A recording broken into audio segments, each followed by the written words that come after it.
What is going on, everybody? Ryan Leary, William Timcup here with Inside the C-Suite. Today, we are going to be speaking with John Hansen, who has a long career as a CEO and leader, in a good way. In a good way. You mentioned some of the, good way. You're good. So, John, how are you today? How is I am everything? well. It's a beautiful sunny day out Yeah. here, and I just excited to be with you and William today.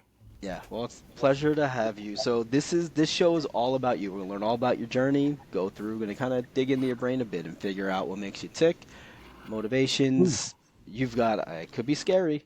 We it never could know. be Me, scary. No, It will be I want scary. I want to no, do it'd this be with fun. William one time, but I'm kind of Don't afraid. want to know. Don't want to Don't want to know. delve into that. Bad I'm idea. not sure how dark it would go, but you Bad never idea. know. So, John, why don't we start off with just a basic introduction? Introduce yourself. Where are you at today? What are you doing? And then we'll get into this. So it's exciting to be here. I love, the work that you are doing. I've listened to a number of the podcasts, and it's a unique voice that's needed out there. One of the things I do is instruct at the University of Washington on sabbatical at the moment because I got a little side gig I'm working on called work. But I love teaching, and I look at the work that Ryan and William, the two of you, are doing about bringing unusual and unique stories. When I open up, when I start my first day of class, I tell them about, I'm on 8 companies now, and three were pretty good exits, and 2 were so-so, and 3 were bombs. But we're going Great to talk about average. my successes. That's a great average, actually. Well, we're in going baseball, right to the bombs. Yeah. We're going to the bombs. in baseball it is. But one of the things I'd say is, I'm going to talk about the successes. I'm going to talk about, because don't you love it when founders and CEOs come in and they have one success and all of a sudden they're God's gift to entrepreneur. And I go, yeah. And everyone goes like, yeah, of course, everybody talks about their successes. And I go like, actually not. I'm going to talk about my failures. And you know why? Yeah. Because I've learned the most from my failures. So yes, 8 companies, and I've had some other great opportunities, serving the governor in Colorado as Secretary of Technology for a few years. But when I teach, the interesting thing here is that I have a balanced lifestyle. When I'm working, I'm 100% in, 120% in. Right. And then I sell the company, and then I take a couple years off and teach. And I say, okay, I'm done. I'm done. I'm done. That was like, Never And then you go I'm back. never getting pulled in. I'm never getting pulled in again. And here's the problem. I'm teaching entrepreneurship to That young, doesn't work. smart, exciting, Yeah. 20-year-olds, young 30-year-olds. And they're full of energy. They're full of hope. They're full of great ideas. And after a few years, I go, I got to get back out. I got to get out there. I can't take it anymore. I'm missing something. I'm missing something. Yeah. They go off and do something cool and fun. And I'm like, Yeah. okay, that's enough. And literally, I always say entrepreneurship to serial entrepreneurs is a disease, and there is no known cure. It's an addiction. Death is the no known cure. But anyway, so that's me. feel- I mean, that's me. What's your what's your current company? What do we So got going? Yeah, so this is an interesting story. I've been a tech CEO my whole life. So all my companies were what I call hard tech, like, Right. The cell tower controller software, Yeah. really, making your phone so that they do transfers over the cellular network. I mean, that's pretty hard science, right? I would tell my friends, I would tell them what I do, and they're like, Yeah. they sounds couldn't cool. understand it. And so I was teaching, and I, had this opportunity come to me in 2016.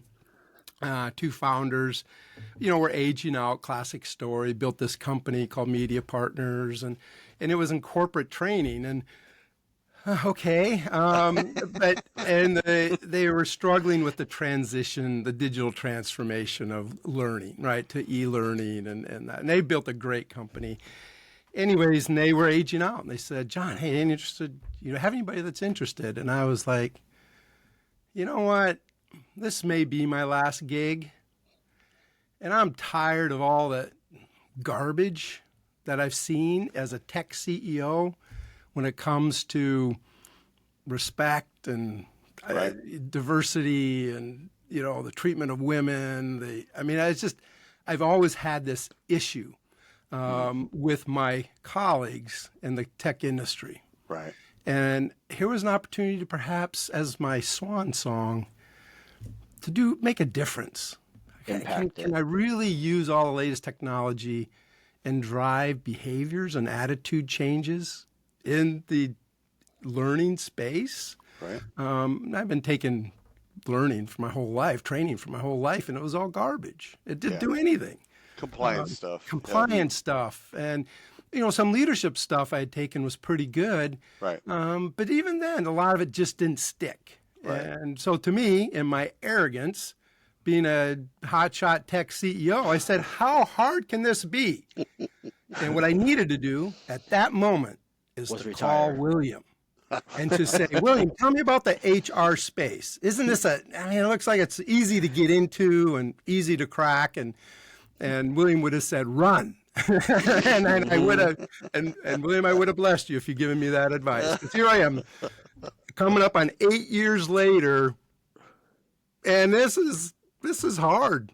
This is a hard space. And so anyway, the company's called Atana, and we are driving behavioral change through learning, using latest technologies and behavioral science. I got some behavioral scientists on staff here, and they make me look really dumb, which is one of my leadership principles.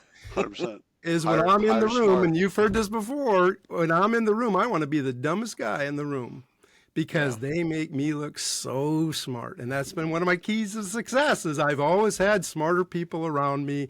At the end of the day, I'm the CEO, so I get all the undue credit. But and so I do have some really smart people helping us crack this code, and we're pretty dang excited about it. Bezos said this 100 years ago. And so I'm sure it changed through the years, but he wanted to hire smarter people, okay, check, but to the point where if he applied to a job, he wouldn't get a job. Yes. At Amazon. Yes. Yeah, like I've heard that's, that. You know what I'm saying? Like that. Yeah. Again, I don't know how much of that was just whatever, but it was just it was a cool thought. Like, I want to be able to just surround myself with smart people, and they want to surround themselves with smart people. It just keeps going to where when I apply, players hire A players. Now, in my own personal life, I live this. My brother actually works for me. He's my CTO. Right. And he's my younger, smarter, better looking brother. And everybody laughs, and then they meet David, and they go like, yeah, he's smarter, younger, and he is. He's a genius at what he does. But he doesn't want to be a leader. He doesn't want to be a CEO. He doesn't want to be. He's just an unbelievable. He's worked for me twice before with great success, and then he went off to this company called F5, which is one of the leading networking companies, and was one of their top architects. And so I was able to woo him back to come join me over here. And he said, how hard could this be? Well, we don't say that anymore. No. That's a phrase. You just say, look, are you coming or not? That's what you're saying. That's a phrase that makes you drink right there. Yeah. So do you have other brothers? No, I have two sisters, an older sister and a younger sister. My older sister is just finishing up her first gig as a CEO. And she's an industrial engineer and found a great company and technology. And so like her brother, she was going like, oh, John, you've done this so many times before. It can't be that hard. And so I've got a book recommendation for you. Yeah, exactly. So she learned, but she was awesome. And she would call me about dealing with boards and all those challenges, and she's had a great exit here for her, and I'm really happy for her. That's awesome. Matter of fact, we started about the same time at this company, and I am a 3-year in and out person. Usually, Lately, these last couple of companies. Right. And like I said, I'm here coming Not up this on one. 8 years. Yeah, this one taught me humility. Mm-hmm. You know, after 7 companies and a couple of successes, man, I'm teaching at the University of Washington MBA program. Man, I'm hot stuff. I got to tell you, I am Yeah. hot stuff, right? These students eating out of my hands. And it was so fun. That's why professors stay professors, because of the ego trip. Oh, yeah. And so then I'm like, this can't be hard. Literally, I had a sign and my first, where we were working on the deal and saying, just this isn't that hard. And this lesson, one of my students asked me, what's the lesson about media partners in Atana? And I said, this was John's farewell and humility. Mm-hmm. And it has brought me to my knees about this HR space. It's a tough one. And sadly, I was a little late to realize what the heck was going on. And Some of that's the buyer that you dealt with in telecom. Totally. The telecom buyer and the HR buyer, like they're just Very different. One of my first companies that I worked with, they built cell towers. That's what they did. They just went around and built cell towers for folks, and it was such an easy sale. I say an easy sale. It was price and time. Yeah. Like, okay, we need to do it by this time. Can you do it by that time? Great. Okay, we need it to be somewhere in this budget. Okay, can you do that? Great. Sign the contract. Check it. Yeah, and it's a what we call a technical purchase. It's like, Right. here's the tech. This is what I need. This is the product definition. Here's the price that it's worth it to me. Sign me up. Yeah. And Yeah. HR's not HR's. No, we're not in that. We're not even in the same realm. At that well, point. you'll laugh, William. I and Ryan. So after I purchased the controlling interest in the company, I was going to buy the whole thing, but then the 2 founders go like, "Wow, John, we like what you're doing. Can we keep a little piece?" Sure, fine. Anyways, right after I bought it, let's go to the ATD show. And so we went down. It was in Atlanta. And so we went, me and my new team, we show up at ATD show in Atlanta, which is the show for trainers. It is. And after 3 days at ATD, I had this little inkling like, yeah, this is not a normal technology sale. No. Would this have changed if you went to ATD a week before you signed the deal? Oh, Ryan, I wish I would No. say yes. No, But it would wouldn't not have. The hubris still that I have done it. That's had. exactly right. Was- Ego.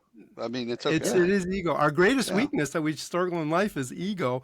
Yeah. But I always said I had overcome my ego. Yeah, this was This is it. this was my lesson. Just put it back into perspective. Yeah. Your wife's probably really happy on some level. She'll never say that to you. Oh no, she does.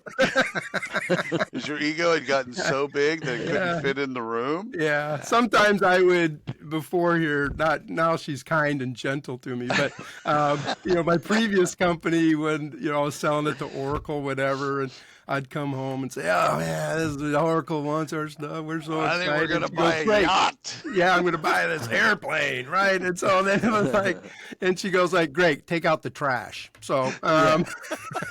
What do you mean take the trash out? We got people for that now.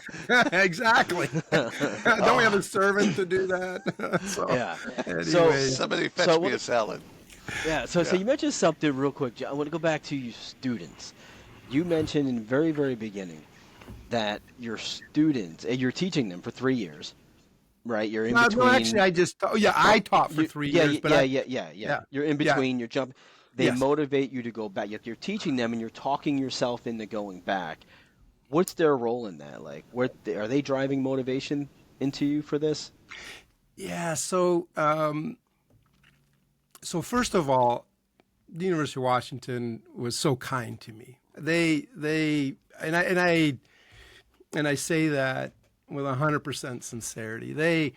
they valued. I got my MBA at the University of Washington. So, and I was that student, in my in my mid 40s, right? I went back and got my MBA at the University of Washington.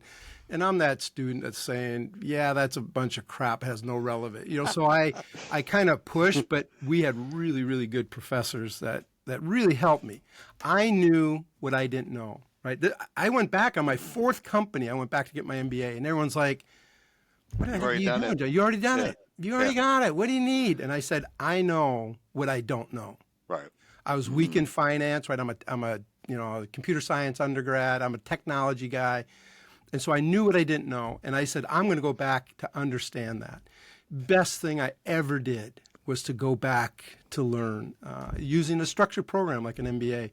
But because of that, then I really became friends with a number of the professors. And I thought I needed a PhD to teach. So I actually, during one of my gigs, after I sold my one company to IBM, I went in and said, I want to get a PhD. And they said, why do you want to get a PhD? Best advice I ever told. I said, well, I want to teach. And he goes, you don't need a PhD to teach. Matter of fact, don't get a PhD because the PhD is to do research. And I don't want to do research. I hate research. And he goes, like, you are already qualified. Come on in. Yeah. And so I taught seniors and I taught the last year of MBA. And if you remember, when you're a senior, everyone's like, it's scared. Like, Yeah. My 4-year party is coming to an end. And the real world's right around the corner. The real world's right around the corner. And then same year as an MBA, right? Last year of an MBA, you're like, oh my gosh, okay, where am I going to go? They were, I have a saying that says, when the student is ready, the teacher appears. And those students, for the most part, were ready, and I appeared. And so they just drilled me on my experience and lessons, and I stayed friends with a number of them, and they're going places. It also reinforced or instilled in me the hope for our future. Yeah. Everything. Yeah. It's so negative out there. No, you teach these young people. They are young. To me, they're young. But I have 100% confidence in the future of this country, of the world, because they really are really powerful. Well, they have the hope. They haven't had the... They have a hope. They haven't been shattered. Sucked out of them. They haven't had the failures yet. Even though I'm teaching them about my failures. But that's how you have to... A lot of people, that's how you learn. I mean, you said it about yourself. That's me too. Yes. Same thing. It's like the successes is like, okay, important, got it. But it's the failures. It's like, okay, I really shouldn't have said that, or I really should have done this in that situation. Like that's when you learn. Yes, I believe that's what life is about. Is for us to continue a learning path, and sadly, failures are reinforcing. I actually don't like it when I say and others say, "Oh, failure's good for you." Yes, on an intellectual level, but when you have some big failures, it hurts like crap. I mean, it just hurts, and I have a lot of empathy for people that are going through that. And I don't like to minimize that pain and suffering. And I hate it when people go, when I am going through a period of failure, I hated it when people go like, you'll get through it. This is really for your good. You'll learn. It's like death. In some ways, when people try to talk, it's like, I understand what you're going through. It's like, no, you don't. No, you have no idea. You have no idea. Yeah. So I'm careful, William and Ryan. I'm really careful to, at those moments, not to minimize, because I've had huge pain in my failures. I mean, and the doubt comes in, and it's just all those emotions that come in. But my greatest lessons have come as I've risen from those ashes, right? And we celebrate the phoenix, rising up and all this great stuff. But it's like, when you're in it, shut up. I think with all the social and and the media that's out there, the people can see at their fingertips. There's a lot of we'll call them entrepreneurs, right? Where Yes. they're out there, they're doing their thing, they're talking, I failed, I did this, I did that. And it's almost celebrated more Yes. to fail and Yes. get the feather in the cap than it is to actually have this success. Yes. And probably, my theory, they haven't had success. And No. all which doesn't make it good or bad, No. but it's, I think, without the social media aspect of it, I think Yeah. entrepreneurship and entrepreneurs isn't as sexy as it is today. Yeah. And I think, Ryan, both sides have fallacy in them. One Right. is the person who's never had, Yeah. the success, or Right. talk, I'm learning so much, and hey, this is good for me, and blah blah blah blah. And then the other side, I'm which growing. is that one-time success. Right. Now all of a sudden, like I said, you're God's gift to entrepreneurs. It's like, no, you're not. I mean, this is this is my 8th company, and look at what I'm learning Right. during my 8th company. Sorry. Do I wish I would have quit after 7? Yeah, I actually do think I wish I would have quit after 7. Yeah. Wait, I Hail to don't don't tell my investors that. I mean, I'm all in, guys. I'm all in. But, For today. for today. today. Yeah, no, and For I today. I actually have learned more at Atana personally Yeah. than I have at any of my 7 previous companies. Really, it was that because of the hubris I had coming in. It's embarrassing. Yeah. It's actually embarrassing for me to say that, No. No, it's not. but it was unbelievably hubris, and I would have been sad if I finished my career thinking that way. that Yeah. way. I mean, now, when I was teaching, ironically, I taught up until a year and a half ago when I went on sabbatical because it was just getting too much for me. But throughout it all, and the students were saying, "This is so cool. You're right in the middle of it." And when are you learning? What are you, how's your experience going? And it was, I have to say, it was cathartic for me. It was It's like group therapy. It's like group therapy, right? Right. Let me tell you about how we failed today. Yeah, let me tell you how we failed today. And they're like, oh my God. And you were getting paid for it. And I That's was the thing. Little bit. You were getting paid to go to therapy. Yes, I Oh, was. that's different. Yeah. Yeah. Now, did Yeah. you give final exams on any of this? That's my question. Well, nothing like, I mean, I can imagine, William, when you're getting your master's degree, you already have some hubris already, right? You think, good. 100%. Yeah, and so you're hot stuff. And so they think, they're pretty important folks. Oh, they yeah. spared no Oh, no. sword in cutting me to shreds. And 100%. of course, I come into it with that's their job. authenticity. I come into it like, vulnerable. I don't know about you, but the best instructors I ever had were those that, weren't these tin gods up on the pedestal. Yeah, they didn't know everything. They didn't know anything. So I'm that way. You can imagine. I am vulnerable, Yeah, but- and I expose. And every once in a while, that student that pulls out the sword and goes, and they're like, oh, that one Yeah, hurt. if you're so So smart. thank you very much for that one. Well, it's also part of the MBA experience. Yes. They're feeling that out to learn about themselves Yes, too. yes, So yes. there's a little bit of social awkwardness meets arrogance meets. I'm trying to figure this out, so I'm going to ask you really tough questions because I'm really trying to figure out what I want to be. Yes. Yes. And so you're serving that up on a plate for them and actually helping them. Yes. Where did you miserably fail in your life so I can go the opposite? Well, one of my favorite. No, they're learning. They're going to take that and learn. Yeah, well, one of the funniest things is and this was to my class's seniors. I taught strategic management and then also entrepreneurship. And so the last day of class, I'd have them write up this lessons learned from the class, right? And there's a couple of topics they have to answer. What did you learn from the class? And then I have them go around and pick one or two and say it verbally out loud.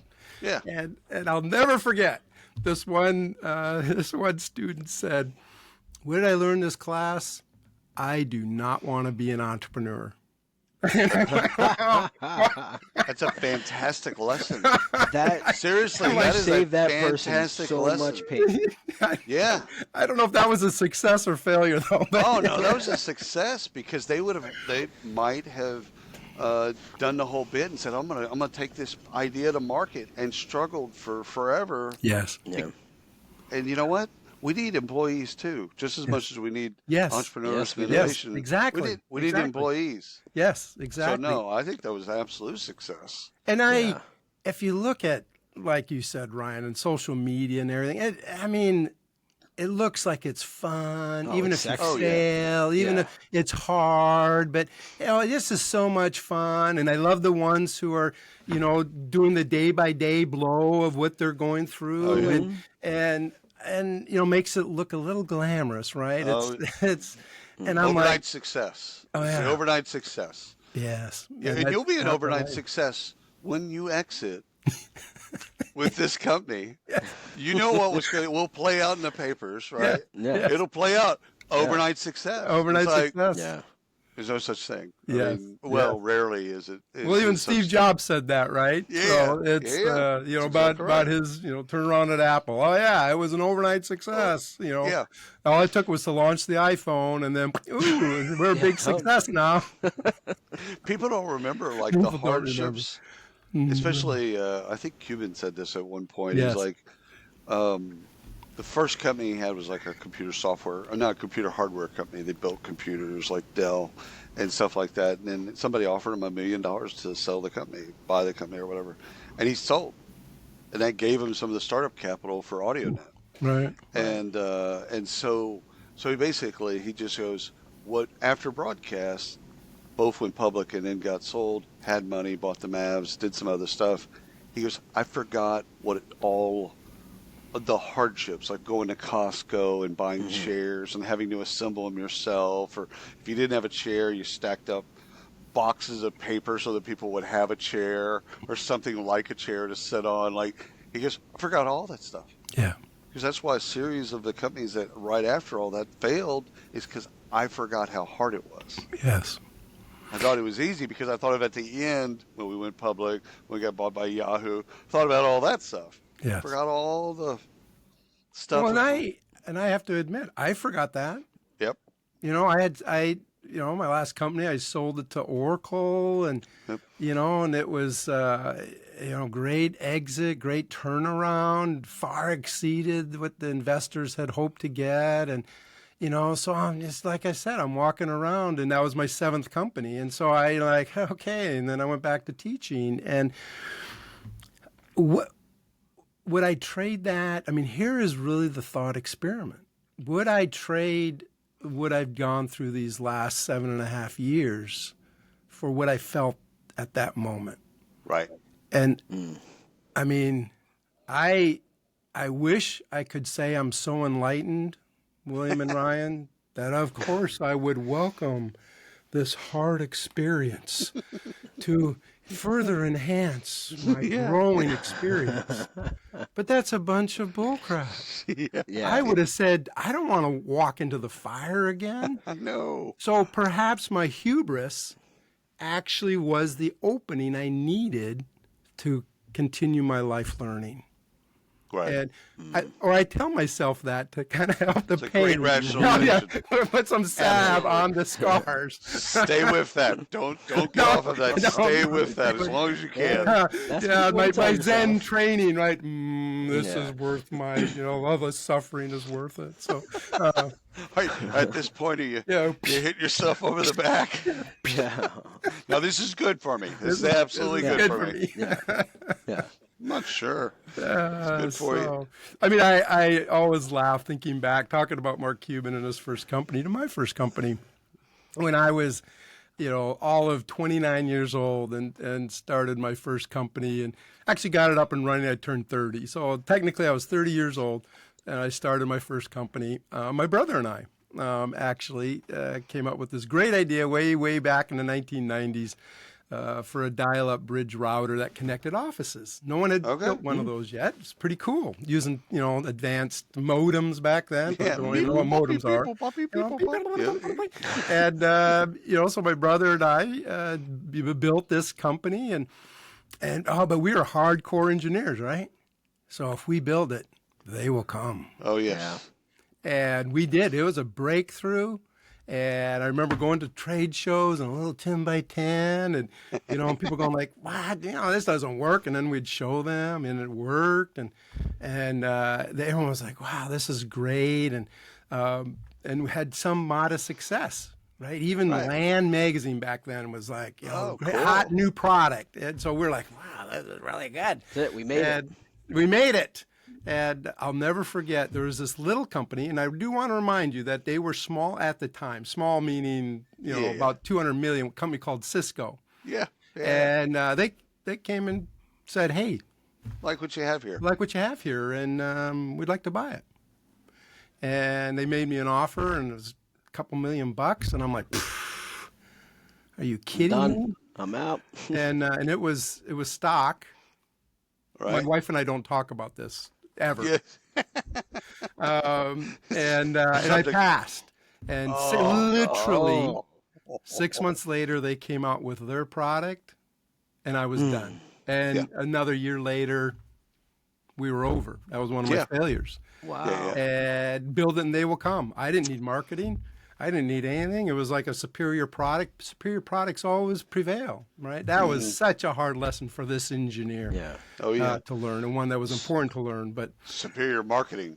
Superior marketing, the whole everything, product, price, promotion, placement, packaging. 4 everything. Ps. Yeah. And it was... I'm going to be one of these MBA students and jab you. Oh, please. Oh, maybe. How much would the stock be worth? How much would the stock be worth today if you would have taken it? Would we even be talking to you? We would be talking. Yeah, this would be on a call. I would have been one of those one-hit wonder kids. Right. Yeah. You would have been Mark Cuban buying. Right. At 30, I was 32 at this time, and I don't think my wife's going to listen to this. No. But I want to say that Cisco's had some ups and downs. So, 100%. The last time I looked, I did this calculation 10 years ago. Oh man. And Cisco was kind of going through a little bit of doldrums. Yeah. 1.1. Yeah.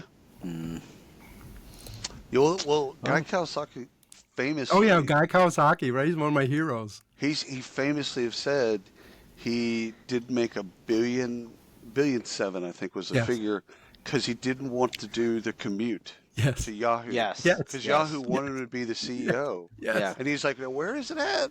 I can't remember where they were, but it was too far of a commute. It was 25 minutes. Yes. Mm-hmm. Yes. Which in that part of California could be an hour. Yes. Yeah, but he but lost still. $1.7 billion. I'm like, you could have hired a driver. Like, You could have hired one of those little small helicopters to drop you in between. Yes. It's but boy, Ryan, what I learned from that lesson. You learned a lot, and you had learned seven a additional lot. companies. Cuban said this famously: first time someone offers to buy your company, sell. Because then you're a successful entrepreneur. Yes. Right. Yes. And that happened to be my second company, and I will never forget the exit on that one either. And it was the same sort of thing. The exit was happening right before company was Metapath. And the exit was happening right before the bubble was collapsing in 2000. Oh, that's a perfect time to exit. Yeah, it's perfect time to exit. And you're going to laugh about this. So Marconi at that time, which then fell apart, and then Ericsson bought the pieces. So my team ended up over at Ericsson. So the offer comes, and it was for $720 million. And now by this time I was so deluded. So don't have any delusions of grandeur about how much I made on this. Doesn't matter. Doesn't matter. But doesn't matter, because when it's reported it was a 700 whatever. That was the that's exit. all it's reported. What you made. Yeah, that's doesn't right. matter. It didn't matter. And so, but anyway, so the deal came, and it was half cash, half stock. Oof. So half stock of Marconi was $17.50 a share of Marconi stock, or cash. And so every investor, every owner, shareholder had to make a decision. And I said, well, I'm taking the cash. because I was raised on on the farm in upstate Wisconsin, and my grandpa taught me that pigs get fat and hogs get slaughtered. And so I said, this is the first one for me. So just like Mark Cuban, I took it. Perfect and timing. Of course, I remember the Cisco fiasco too. Yes. Anyways, I didn't take stock. I took the cash. But here's the funny thing.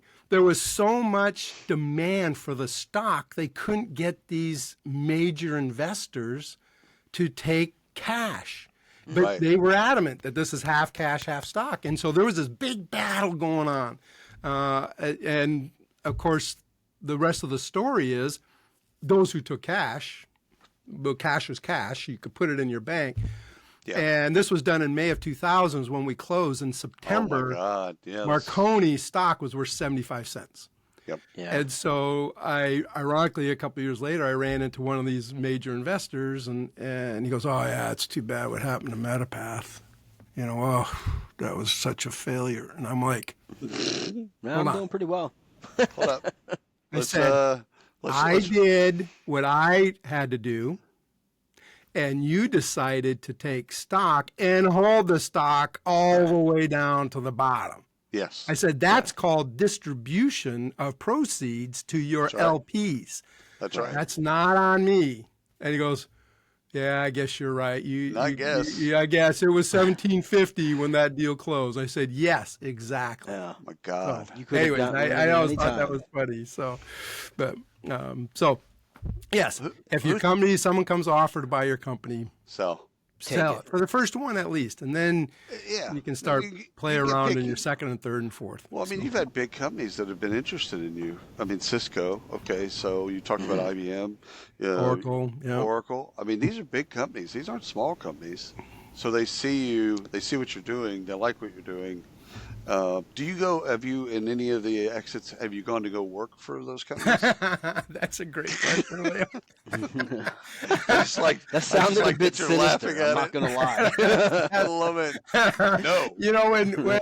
When Oracle bought my previous company and there wasn't even an offer. I said, "Well, I know Larry's getting old and they should step down, so I'm happy to take his spot." Yeah, no, that wasn't.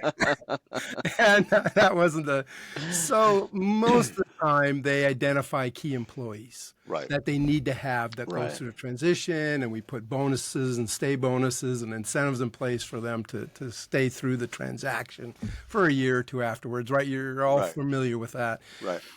Some reason I was never on the key employee list. 100%. That's 100%. Common for the founder, entrepreneur, CEO.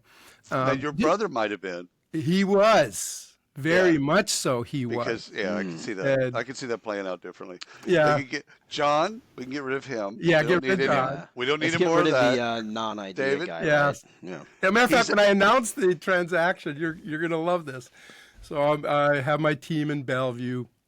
We had employees all over the world. I had my team in Bellevue, and that's where headquarters was located. And so I have the meeting, the infamous meeting, that they're announcing the transaction.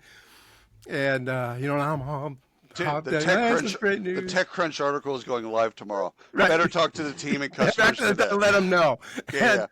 And so, and there was a question asked, "Well, what about you, John?" I said, "Well, I wasn't picked." Yeah, I wasn't picked. I tell the same story. I said, for some reason they don't need another CEO. It's like dodgeball. I didn't get picked. I didn't get picked. And so they're dead silent. And I'm like, "Oh, wow." Then this customer service person in the back puts her hand up, and she goes, "Is David staying?" And I said, "Oh yeah, David's staying." "Oh, wow, okay." And they start cheering. The love in the room. And my brother will never let me forget that. But I just kind of went, okay. I was driving the train row, right? I'm going to go teach now. Goodbye. Yeah, exactly. Don't take my class. You ungrateful peasants, you. I'm gonna take my marbles. I'm going home. Actually, I was as you can imagine, I was excited. one of the great joys that I have in my life, how I measure some success, is the people that I Right. helped rise up to Right. achieve their objectives. The number of, on the deals afterwards, the number of people that walked away with some serious money to change their lives, and what they have done with their lives afterwards. I mean, that, to me, yes, of course, I've enjoyed the blessings of these transactions myself personally. I don't want to make light of that. But really, it is about the stories of the lives that were touched by the Right. work that we had done. Right.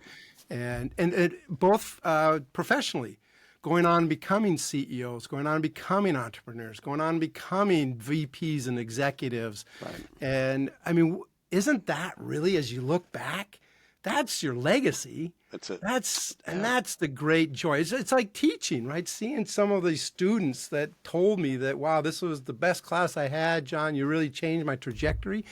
And then you look back and see what they're doing now. Isn't that the legacy that we're all striving to do, is to leave 100%. that mark? And that to me is the Yeah. unbelievable greatest joy of my last, companies that I've done. So last question for me, John, is interacting with Gen Z. So what's your current take on Gen Z employees? As I have you squarely as Gen X, but you could possibly be an elder millennial. I don't know. I don't know. I'll leave it out there.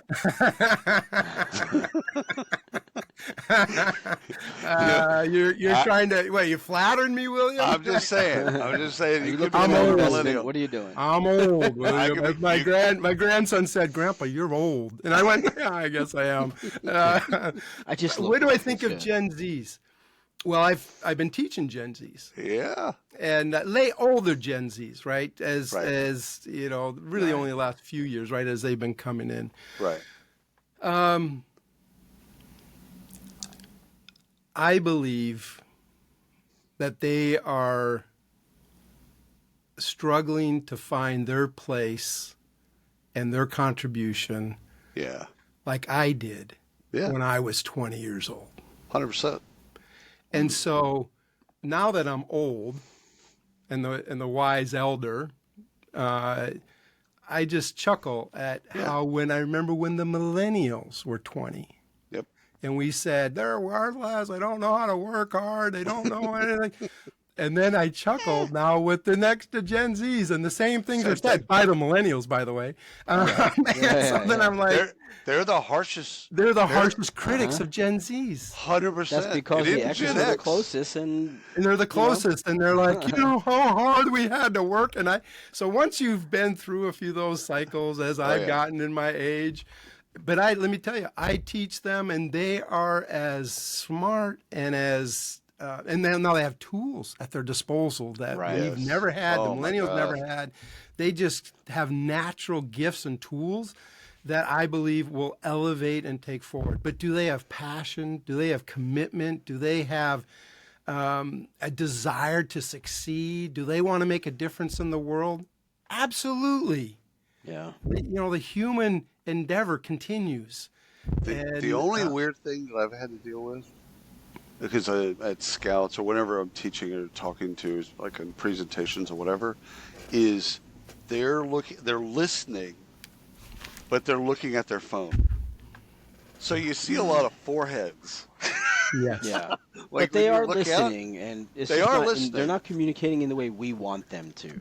Correct. Right. But they're listening. They've got AI on. They're taking notes. Yeah. They're listening and all that Getting- stuff, and they're doing other things, and they're multitasking. Yeah. Well, so this is a huge issue in our education system, K-12 and higher ed, right? This is a huge issue. Part 2 of the podcast. And, Yes. part 2 of the podcast. And then as AI comes into it as well. So the interesting thing is, I didn't ban technology in my classroom. Matter of fact, they would have to have their laptops up because we're doing research in real time. Yeah. But what I found was my best, and I'm a roamer. So when I would teach, I'm a roamer. And I would just Phil Donahue. You're gonna Phil Donahue people? You're just walking around with a mic? and so That's genius. I just look, and I'm seeing, and someone might be, Sally, tell me a little bit about what you think about this. and and you can just tell the person that's engrossed. Now, a lot of times they're engrossed for some real good reason. Right. And I just walk over and find out what it is. Tell us I you're share obviously share. Don't share. don't keep it to yourself. Don't keep it to yourself. Don't keep it to yourself. I all mean, here you're for so therapy. intent. You're so intense on your phone. I mean, wow, this must be good if you're not, I don't think I'm boring. Am I boring, everybody? Okay. I'm telling you the story of my failure. Just listen to me. I'm being vulnerable right now. This is Fast Times at Ridgemont High when he takes the pizza and he lets everybody else in the class have a slice of the pizza. Man. Yes. So there were techniques, shall we say, tactics. 100%. And, You might come over here. and when normally by the second week, no one's on their phone because I have, I'll ask a really technical question. I'll be up at the board, whatever, and then I'll look, and then I just cold call.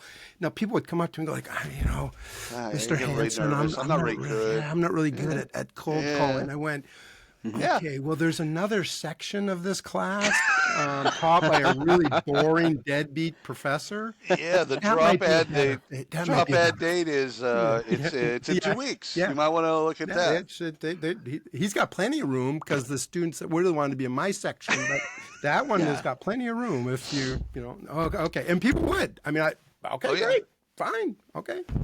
But if you want an engaging experience. This has been a fantastic show. I know we got to get you on to your next thing.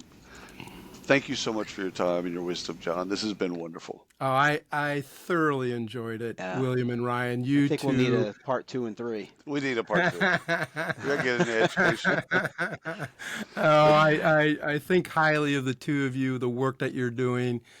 You're trying to spread these lessons to those that will find value on it. And I applaud you for that. Please continue it. I wish you all the success with your podcast. Thank you very much, brother.